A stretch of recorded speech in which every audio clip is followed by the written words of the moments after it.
Like, this was the talk of the town at Turning Point USA. If I'm Charlie Kirk, I'm my pants right now. Charlie Kirk is the administration's guy, right? He's the inside guy, and he's holding these events. And his job here is to basically try and keep the Trump boat from sinking. And every single media superstar that he has at the Turning Points conference is screaming about Israel and is screaming about the Epstein files, which is also somewhat connected to Israel as well. And it's crazy. You can't control this. How are you going to, exactly, his job is to placate Trump. How are you going to placate Trump if every single person at your conference is literally demanding this? In some ways, it feels like when Democrats run and claim that they're going to do health care, and then they never do health care.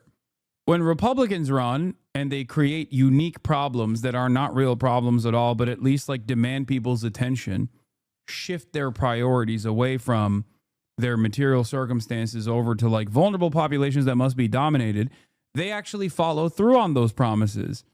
You know, whether it be stopping trans athletes from participating in the NCAA or whatever, right? This was a problem that they also pointed to and said they would offer a solution to, and now they're not. So now Republicans, for the first time ever, are like, wait a minute, but this is, but we're used to getting what we want. I mean, you even did abortion. So why won't you do this? Why won't you do this? Yeah. Are you still talking about Jeffrey Epstein? Stop talking about it, girls and sometimes gals. Guys and sometimes gals. Why must you be talking about Jeffrey Epstein? Nobody cares. This guy won't die. He won't go away. Do not talk about him. Camera saying she had tens of thousands of videos of Epstein and little children. It was like, what? Well, we never heard that. We heard he was into the barely legal type, you know, the like 18-year-old. I love the Trump deflections are so funny that when people post it in the chat, I laugh every time. Are you still talking about Jeffrey Epstein? This guy's been talked about for years. You're asking. We have Texas. We have this. We have all the things. And people are still talking about this guy, this creep. That is unbelievable. It's so stupid. It's so stupid. Like, his deflections have been so haphazard, put together last second, clearly scared. Like, you can see the fear in the way that in the tone that he takes when talking about Jeffrey Epstein, that you're laughing. Trump's begging you to stop talking about Epstein and you're laughing. I said this already. I said this before, remember? When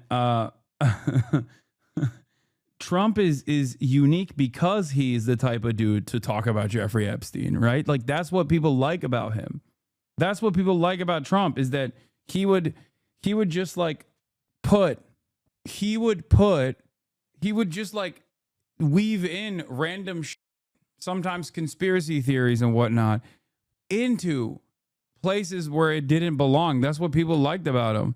And now he's like, why are you talking about Jeffrey Epstein? It's like what you would expect from a Democrat. You know what I mean? Like the smarmy, smug, elitist, why do you care about this? You shouldn't care about this ass tone about an issue that things do care about.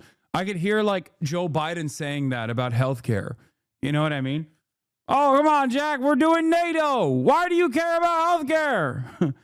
You know what I mean? It's like that's not something you expect from Donald Trump. Donald Trump is the guy who is supposed to talk about Jeffrey Epstein. So now he's doing this. Obviously, people are going to be like, the f do you mean? Why do I care about this? You made me care about this. What? Well, we never heard that. We heard he was into the barely legal type, you know, the like 18-year-olds who look 14, but we didn't hear about children. And then because we did hear about that. What the f are you talking about? She was caught once again shooting off her mouth inappropriately. Attorneys General of the United States normally say nothing. They say nothing. Merrick Garland had one press conference a year. Yes, nothing. Bill Barr, you can get him to speak or say anything. What? They're criticizing Pam Bondi for speaking out of turn too much? Again, that's her position. Donald Trump hired these people because they're gay. Grade A yappers, okay? That's why they were hired. GAY, grade A yappers. He hired them with the express purpose of yapping. He knew that they were yappers. That's why Pete Hegseth is the Secretary of Defense. Not because he can command, millions of people under his employ, but because he can chirp. He's telegenic. He's loyal to Trump above all else, and he can talk. Even Eric Holder was less chatty than this. So she got caught on camera, and she decided to cover up the James O'Keefe slip by then running to a real camera and being like, there are tens of thousands of videos of the children, and I'm announcing it all. So once again, she didn't give that to the influencers. And then she slides it into this memo. So I have a dumb question. Maybe it's not dumb. So it's so she had doubled down on the videos. Is that correct, Megan? Yes. Now she's tripled down. Epstein was not the perp in every one of those videos. I don't mean to say this like in a why are you talking about this way, but do you think like the 4 hours alone you've talked about this topic signals the Trump admin's goal of distracting from deportations has worked? I've talked about the deportations every single time and every single day, with the exception of today. Okay, if you think that this is the Epstein stuff is a distraction away from the deportations, you are out of your mind. As a matter of fact, Trump would never want anyone to talk about Epstein, and Trump would want everyone to be constantly talking about the deportations, because guess what? Deportations are for his base. The base, seemingly, or at least to their calculation, loves the deportations. They don't, but that's a different point. Also, I was just talking about the deportations when we were talking about Tucker Carlson's statements about 65 million immigrants and whatnot. Okay? So no, I've been in this chat longer than y'all chatters, and I work in labor organizing, broader social media too. I mean, no. Jeffrey Epstein is a major issue. And it's a major issue that is actually driving a wedge between Trump and his base, unlike any other issue. There have been plenty of other things that have taken place in this administration, and people have written extensively about are the tariffs driving a wedge between Jeffrey, or the tariffs driving a wedge between Trump and the base or whatever? No, not like this, okay? This is the single most, for his base, for the MAGA base, this is the single most important issue, okay? Because it's exactly the type of thing that the base understandably demands answers on that Trump can offer almost unilaterally. Do you see what I mean? We've seen literal Trump voters be like, Trump deported my wife, but I still don't think it was a bad decision to vote for him. But I've yet to see people convincingly talk about how, Trump is a pedophile and probably associated with Jeffrey Epstein, but it's okay because he's our pedophile. That part has not happened yet. Okay? We have not gotten to that point yet. We might. Some certainly will. But it's, I think, very important to see how Republican speakers identify this issue and try to communicate this issue. And it's important to see how whether the Republicans will take it or not. So far, they have yet to take the bait. Videos. So because they've been so ambiguous, no, but we're let's not just sure. think about this. Unless we're led to believe that Epstein himself personally raped all these kids, children, or whatever, then isn't the statute of limitations on child rape basically infinite? Well, so then why are we not indicting the people that were doing the raping that we have on video? What's that all about? Yeah. No, you know this better than I do. So Epstein's dead. He's met his hopefully eternal fire where he deserves in the pit of hell. But if it's true, the Attorney General of the United States said, just remind me, we have thousands of videos. She said that we've got thousands of videos showing child pornography. And she doubled down on that. So tripled. So you have to infer Jeffrey Epstein was not the only person involved in that. Well, no, let me tell you what I've gleaned, but since she's been so ambiguous, take it with a grain of salt, okay? She won't have a presser. She won't give an interview. She won't answer any hard questions. All we get is the unsigned paper memo, 2 pages to Axios, who won't ask any questions. So what I think she's saying is that she's found, allegedly, tens of thousands of screen grabs of child pornography. They call it child sexual abuse material now. It's C-SCAN. And that's what she says they found on his hard drives, he was into this form of porn, off the internet. But separately, they say he had at least 1,000 victims, of his. No, okay, but 1,000 victims, unless we are to believe he personally was after every one of those victims, there has to be some other bad guys still alive that are powerful that did something to these children. Why are we not impaneling a special prosecutor to find every single one of these powerful people that went after these kids? Like, what? Why are we putting up with this? Yeah, I don't know. And I think you'll find out. Am I understanding this correctly? Because I don't even remember. I can't answer that. I don't even know Pam Bondi said that. I can't even remember all this because it's all over. I got a thing on my desk. I got truckloads of stuff. Yeah, no, we all have busy lives, and President Trump has a busy life, and I don't think he realizes how much she's humiliated the administration. This is a self-inflicted wound. She caused it. Again, I have nothing against Pam Bondi, but if you want to look for the villain in this story, we have found her. Yeah, it's not Trump. It's Pam Bondi. That's the real villain here. Please don't yell at Trump. I love how much they are like trying. The outsiders and the media people whose job it is to read the room recognize how angry people are, okay, in the base. So Trump doesn't want to let go of Pam Bondi. That much is clear. That's precisely the reason why he made that statement about like guys and sometimes gals, please don't yell at Pam Bondi, right? But the media people understand that they have their own careers. They have their own careers outside of the Trump administration. They also require a steady, like they obviously play a formative role in dominating the conversation, but this is a piece of discourse that's not going away, and they recognize that, which is precisely the reason why they're like, come on, give us something, fire somebody in the admin, otherwise it's not going to go away. All of these conversations that they're having is actually for one guy and one guy only. This is not for the audience that's in the room. This is for Donald Trump. Okay, this is for Donald Trump. They are saying, give the people a scapegoat because otherwise you're cooked. You are not going to be able to solve the situation with your endless charisma. Okay?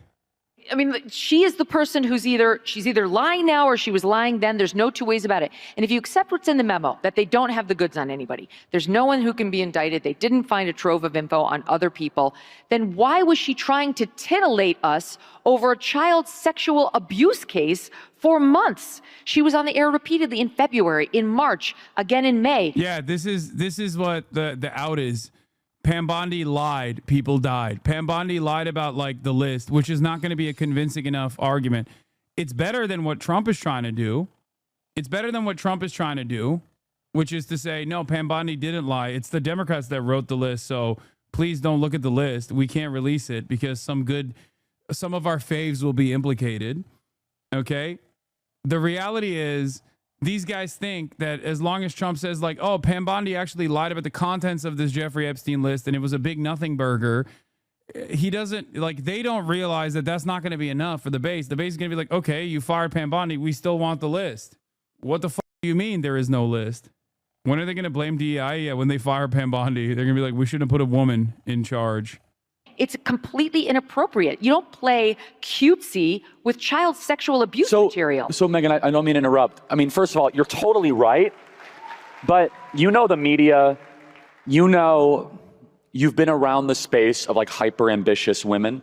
What is this? Analyze her for us. Oh my God, oh my God, right as I said it. Oh my God, there it is. Yeah, hyper ambitious woman in the media. You know how it is. You know how these bitches are. Oh, DEI, baby. Well, I think she wants to make a name for herself. What she really wants to be is a star. That's what I think she wants. That's why she runs to the cameras on Fox News. There's no other reason. Look back at the attorneys general. Seriously, do you ever... You have a chud brain. I understand the mind of a right-winger better than a right-winger understands themselves. God, I could be such a good right-wing commentary person. It's not even, it requires no, like, it requires very little thinking. I swear to God, I could do this better than every single one of these. I swear to God, except for maybe like Tucker Carlson. That's why I always laugh when people are like, Hasan, you're a grifter. But I also hate you for being honest about your points of view, even if the point of view that you're demonstrating is like broadly unpopular in mainstream media, even though maybe it'll take a year or so for a lot of people to arrive at your conclusions that you came to after years and years of reading. You know, I could do it. I could do it so hard. I could do it so easily. If I wanted to grift, I would just be a right winger. Oh my God. So stupid. Ever remember knowing an attorney general like this? Or like even having the Attorney General's voice in your head? I can barely remember Merrick Garland's weird little nasally voice, but I mean, it's in there. But the average person couldn't pick him out of a lineup, because normally attorneys general are somber, serious people who are fairly annoying, but they're schooled in the law. Pam Bondi has one trait, and I think it's why Trump chose her. She's loyal to the president. And I get it, he does need somebody loyal, especially in that position. But he has a wealth of other options. Well, I mean, I think Judge Jeanine is amazing. Do we like Judge Jeanine? Everything I like Judge Jeanine. Judge Jeanine would be brilliant. Harmeet Dillon would be brilliant. So you're calling for... They're still going for Fox News personalities to do the job of Attorney General. That is crazy. For Pam Bondi to resign or to go. But can you please tell people the breaking news? According to reports that you have verified, Kash Patel and Dan Bongino will resign if what does not happen? If she doesn't go. So I only have it on Bongino. It's all over X though. No, I know, but let me just tell you what my reporting is. Bongino, it's Bongino or Bondi. He's not Who saying... would you guys prefer, Bongino or Bonnie? They Okay, want 7,000 to 0. They want Dan. Of course, Dan, you know why? Because Dan understands MAGA. Dan's part of the MAGA movement. Dan's been an important piece of it and a mouthpiece for like really important ideas, and an advocate and a fierce warrior. He's been in the trenches. I mean, with all due respect to Pam Bondi, she's been in Florida. She represented the president. It's nice, but do you think she really gets MAGA? I don't think so. She wouldn't have behaved this way if she did. And now it's a time for choosing. It's a time for choosing. We're about to lose Dan for sure, and maybe Kash too, if she doesn't go. Now she's got some allies. I mean, I think Susie Wiles is close with her, and Susie Wiles is amazing. And look, there's not that many like powerful women in the administration. Maybe she wants to keep her. She's from Florida. Susie Wiles from Florida. Trump lives in Florida. But this has gone well beyond this. Like, this could actually cost Trump in the midterms. We need to make a smart choice right now. We can't lose any of the MAGA base. And let me just also reiterate this. And by no means did I want... I can see Dan quitting, but I doubt Kash would quit, because Dan actually has or had a career outside of this, whereas Kash never really had a serious career outside of this. It's the funniest thing to be a guy who's like, I had a robust media career. I was getting unlimited Rumble bucks. I had a life. I could just sit around in my podcast studio and do podcasts. And now you cooked me. You're cooking my future. What the does Kash Patel have? Nothing. He wrote children's books. Our very big student action summit talk about Epstein, the entire, like, of all the things. I'm not like Epstein obsessed. Some people, their YouTube channel, it's all they talk about.